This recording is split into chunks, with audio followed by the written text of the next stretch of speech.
এখন আমরা আসলে এই যে কেমিক্যাল ম্যানেজমেন্ট করব, সেক্ষেত্রে বেনিফিটস বেনিফিট হলো আপনি আপনার যে লাইসেন্স গুলো আছে লাইসেন্স গুলো মেনটেন করা ইজি হবে। 2 নম্বর হলো আপনার কস্ট বেনিফিট হবে কিভাবে। আপনি প্রপার সুইটেবল কেমিক্যাল যদি নিয়ে আসতে পারেন, সেক্ষেত্রে আপনার ডোজিং রেশিও কমবে, কেমিক্যাল কনজাম্পশন কমবে। সেক্ষেত্রে এটা একটা কস্ট বেনিফিট।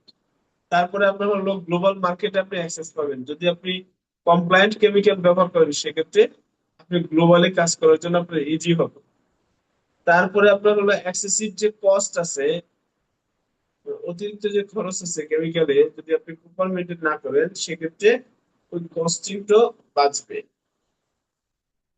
তারপরে যদি বলি যে ইটিপির যে পলিউশন লোড আছে, ইটিপির পলিউশন লোডটাও কম হওয়ার পসিবিলিটি আছে।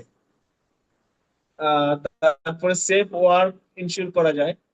তারপরে যদি বলি যে ট্রাসেবিলিটি ইনশিওর করা যায় with supply chain. RSL compliant করার জন্য বিশাল বড় একটা সাপোর্ট থাকে।